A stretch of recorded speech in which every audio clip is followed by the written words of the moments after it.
Et pourquoi pas l'émission radio à 99% drôle et décalé. Drôle et décalé. Alors, je suis au théâtre Le Kibélé, rue de l'Échiquier. Je connais bien ce théâtre, pour y avoir fait des plateaux il y a quelques temps. Pour voir ce soir, donc, Jennifer. J'aime bien dire Jennifer. Oui, c'est vrai, ça fait très américain. Ouais. Jennifer Garner. Yeah. C'est bien, voilà, c'est tout. C'est pas plus compliqué que ça va? Ça va, merci, oui. C'est rigolo parce que là, c'est sorti de scène, en fait. Il y a moins de 3 minutes de ça, t'étais encore sur scène. Ouais, voilà, ouais. Calamity, c'est pas facile à dire. Calamity Jenny. Ouais, mais c'est pas facile à dire. Ouais, non, c'est vrai, c'est pas facile à dire. Mais en même temps, tout le monde se gourde dans mon nom de famille. Donc, quand j'avais mis des titres avec mon nom de famille à l'intérieur, tout le monde m'appelait Jennifer Garner, ça me saoulait. Ah bon? Ouais, voilà. Ah ouais. Donc, du coup, je me suis dit Calamity Jenny, c'est sympa, c'est groovy, ça fait américain. C'est groovy. Ouais, voilà. Ah ouais? Ouais, je trouve que ça chante, que c'est sexy. Ah ouais, moi je pense à Gainsbourg tout de suite. Ah oui, c'est vrai, Calamity Jane, ouais. Ouais, je sais pas pourquoi. Ouais, c'est vrai. Ouais. Bon, ça me dérange pas. Il y avait du monde ce soir, c'est la première ici. Ouais. Ouais. C'était la première, c'était plein, on est content. Ouais, il y avait beaucoup de monde, c'est original comme spectacle. Alors c'est ça qui est assez particulier parce que dans ton histoire précédemment, tu es surtout au départ danseuse. Oui. Alors, je suis danseuse et je suis actrice. Je viens du cinéma, en gros. C'est pour ça, d'ailleurs, que l'affiche ressemble beaucoup à une affiche de film. Donc, c'est vrai que je reviens un petit peu à mes premiers amours avec la danse et le cinéma, ouais. Et la danse, c'est compliqué, la danse. C'est beaucoup de rigueur, plus que quand on est comédienne. Oui, c'est beaucoup d'entraînement. C'est une belle école de l'humilité aussi. Ouais. Et c'est vrai que moi, j'ai commencé par ça. J'ai fait de la danse classique. Ensuite, j'ai fait de la danse sur glace, en couple, en compétition. Oui, j'avais oublié ce détail. Oui. Donc, c'est vrai que ça apporte beaucoup de rigueur, ouais. D'accord. Donc ça, naturellement, on a la grâce. Merci. C'est ça, en étant aussi mince, super mince. Merci. Ça veut dire que, et pour être danseuse sur glace et comédienne, il faut faire attention à sa ligne. Alors, en fait, je fais pas du tout attention à ma ligne. Alors, évidemment, les gens ne me croient pas, mais je vais t'expliquer pourquoi. Et après, certainement, les gens me croiront. En fait, je cours beaucoup. J'ai attrapé le virus du marathon en tournant un film, un long métrage de Pierre Mathiot qui va d'ailleurs passer début novembre sur France 3, pour lequel j'ai couru le marathon de La Rochelle pour la première fois de ma vie. Et j'ai chopé le virus et c'est devenu une vraie drogue. Et maintenant, je cours. Et je cours tellement que je mange tout ce que je veux et que je reste toute mince. Donc, c'est un vrai bonheur. C'est vrai que moi, si je fais pareil, je peux perdre. Ben, je pense, Très honnêtement, Ah ouais, c'est bien. Ah ouais, le running, c'est incroyable pour garder la ligne. Ouais. Mais alors, d'ailleurs, bon, il y a quelques petits secrets dans le spectacle, je vais pas dévoiler. En particulier, ce qui se passe à la fin, qui est très original. Et rien que ça, déjà, ça peut inviter les gens à venir voir parce que il y a une sorte de rappel à la fin qui est assez particulier. Et moi, c'est complètement l'humour que j'adore. Ah, ça me fait plaisir. Ça, j'adore, je suis fan. Mais je suis fan aussi de ce que j'ai vu. Alors, je reviens rapidement sur effectivement la course. T'arrives sur scène en courant. Tu cours. Ouais, on a trouvé que c'était original, sympa. Pour les gens qui me connaissent, ça fait un petit clin d'œil à ma filmo. Pour ceux qui me connaissent pas, ils se posent la question, mais finalement, ils trouvent ça rigolo. Et puis moi, ça me met dans l'énergie. J'aime bien. Je suis quelqu'un de très physique, de toute façon. Pourquoi le One Woman quand on a un passé? Alors, c'est peut-être pas un passé. La danse, tu en fais toujours? Non, je suis retraitée depuis cette saison. Retraitée? Oui. Mais je suis vieille. J'ai 26 ans. Pour la danse sur glace, je suis une mamie. Non, c'est vrai? Mais oui, tout à fait. On a eu 4 titres nationaux et on s'est dit qu'on pouvait s'arrêter là. Avant de se casser quelque chose. Ah ouais, quand même. Oui, en catégorie adulte, Retraité à 26 ans. Ah bah oui. Il faut 10 ans de plus quand on est dans l'armée. Voilà, c'est ça. Ouais, donc le premier métier qu'il faut choisir, c'est la danse, quoi. Exactement, faut commencer par là. Ah ouais, c'est génial, d'accord. Bon, sur scène, tu arrives en courant, et puis après, ce sont des personnages, et pour en revenir à la danse, quand on maîtrise aussi bien la danse, c'est beaucoup plus facile dans un One Woman, finalement, de parodier la danse, parce que à plusieurs reprises, la danse devient une parodie. Ouais, exactement. Moi, c'est quelque chose qui m'a toujours beaucoup amusé, comme j'ai traîné là-dedans pendant longtemps, j'ai beaucoup observé les gens qui dansaient, les gens qui dansent bien, les gens qui dansent mal, et les gens qui dansent bien sont tout aussi ridicules que les gens qui dansent mal parfois. Et c'est vrai que ça m'a amusé de reprendre ça dans mon spectacle. Moi, je danse pas, par exemple. C'est dommage. Il y a un sketch là où il y a plein de profils, j'en dis pas plus. Oui. Il y a des profils, c'est intéressant. J'ai essayé de trouver le mien. Je t'ai pas reconnu. Non, je suis pas dedans. Non. Alors. Moi, je suis pas dedans. Moi, je suis plutôt genre au bar. Alors pas parce que je bois pas, c'est pas la question. Je prends un coca, mais voilà, je préfère être à moitié assis sur un, tu vois, sur un fauteuil haut, et puis j'ai un pied qui bouge et puis un peu la tête. C'est ça. Ouais, voilà. Ça, c'est un profil que Gad Elmaleh a parodié. Ah ouais, c'est vrai. Donc je me suis dit que j'allais pas me remettre dessus quand même. C'est intéressant que tu parles de Gad Elmaleh parce que moi, en regardant le spectacle ce soir, je me suis demandé de qui tu avais pu t'inspirer, qui sont les humoristes qui ont pu à un moment donné te dire bah tiens ça j'aime bien ce qu'elle fait ou ce qu'il fait et voilà, ça me donne envie d'aller sur scène et de faire rire. Alors du côté des hommes, on commence par les femmes. Ouais, les hommes. OK, du côté des hommes, j'ai un homme hommage à Eli Kaku dans mon spectacle. Ouais, c'est vrai. Ouais. Donc c'est vrai qu'Eli Kaku, c'est quelqu'un qui m'a toujours particulièrement touchée. En règle générale, moi j'aime les humoristes qui sont capables d'être des vrais comédiens, d'être des gens qui font passer des vraies émotions. Et Eli Kaku en faisait partie, Gad Elmaleh en fait partie d'une manière extraordinaire. Pour moi, effectivement, dans les humoristes français, Gad Elmaleh reste pour moi pas un modèle parce que je n'aime pas copier les gens, mais en tout cas une référence sérieuse.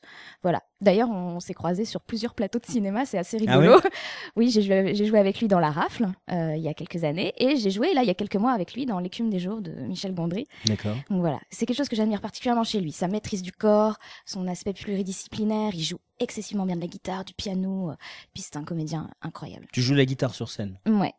Et Je joue pas de piano. Non, ah bon? Ah oui, alors de la façon dont tu le dis, c'est une souffrance.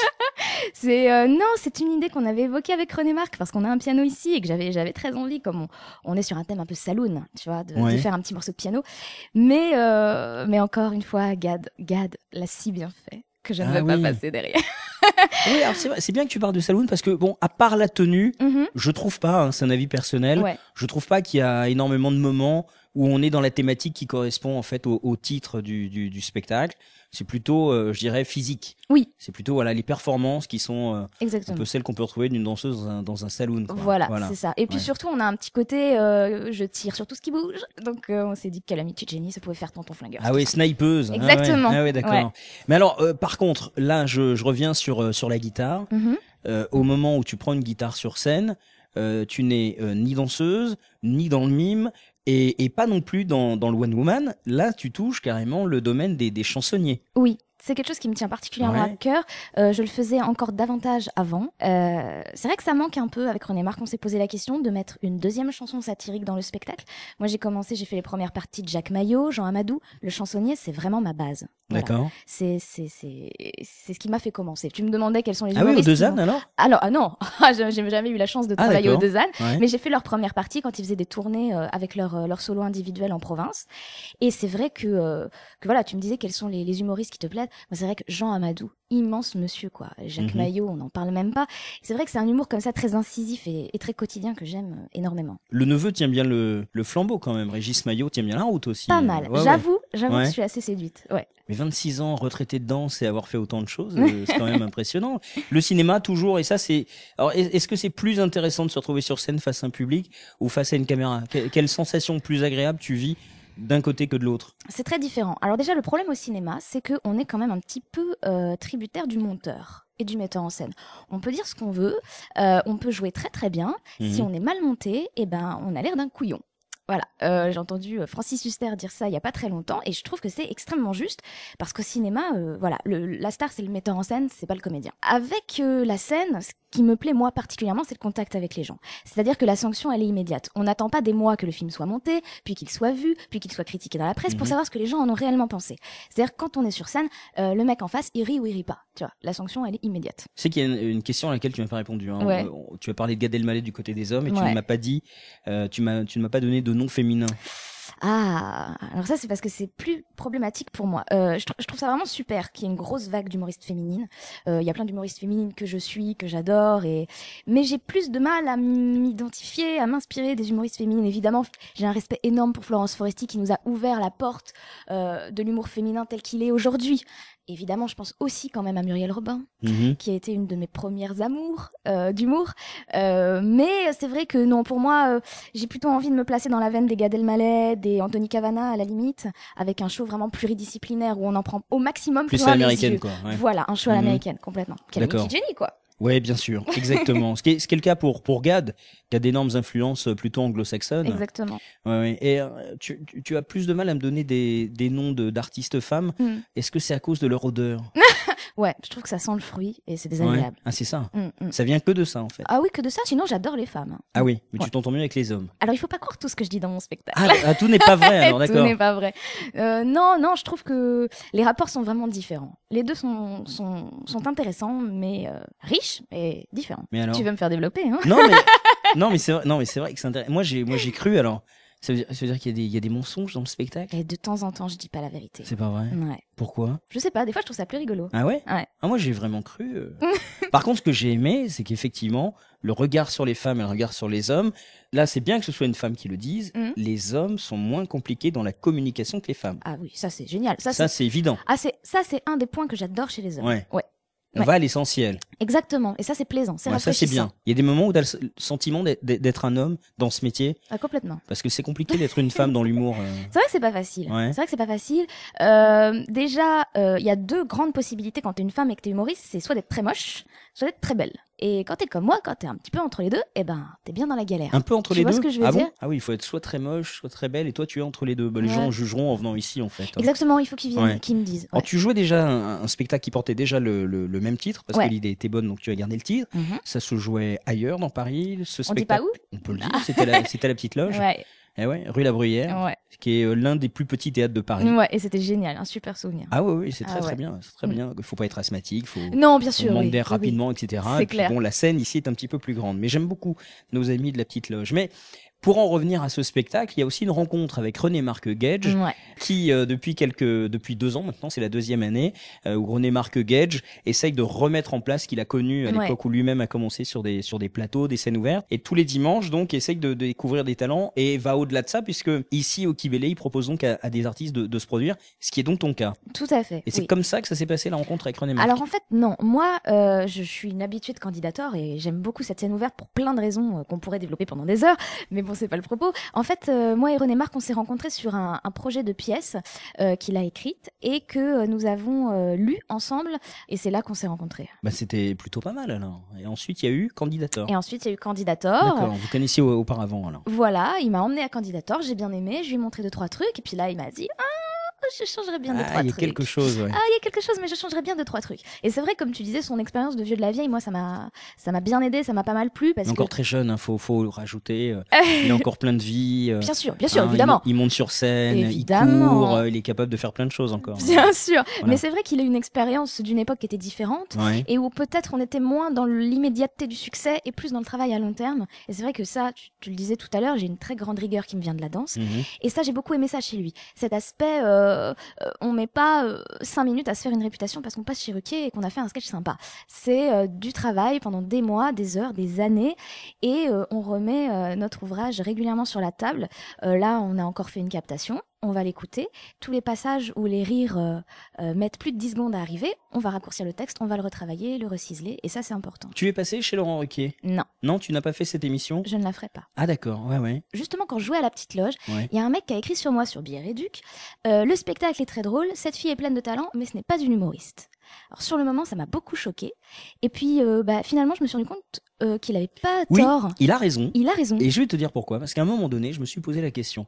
Je me suis dit, on a plus affaire à un seul en scène, C'est ça. humoristique, Mhm. mais tu n'es pas obligatoirement une humoriste. Exactement. Sauf les passages où on est sur du pseudo stand-up, Stand-up. sketch, où tu racontes des trucs sur ta vie. Bon, effectivement, là, je dis pas qu'on a du Florence Foresti, mais on a la Bien catégorie d'humour Foresti. Mais sinon, effectivement, c'est plus un seul en scène où on a du cinéma, puisqu'il y a Lara Croft qui arrive sur Ouais. scène. Et ce qui est hallucinant, et ça, je pense que ça va intéresser Pinder et Grus, il y a une vraie performance dans ce spectacle. Ouais. J'en dis pas plus. Non, faut le voir pour le Moi, croire. j'ai été bluffé. Je m'en doute. Et surtout, dans une cave comme celle-ci, Ouais. dans cette salle, Mm. je crois que c'est un truc de malade. Je n'ai jamais vu ça avant. Bah merci, ça Voilà, me fait plaisir. je préfère dire ça, je vais conclure là-dessus. D'accord. Je pense que c'est important. Le mot de la fin, si tu devais, en à peine une phrase, essayer d'inciter les gens qui nous écoutent à venir te voir, tu leur dis quoi? Je leur dirais qu'effectivement, c'est pas un one-man show, c'est un seul en scène. Donc les gens qui sont allergiques au stand-up peuvent venir. Ceux qui aiment le stand-up peuvent venir parce qu'il y en a un petit peu aussi.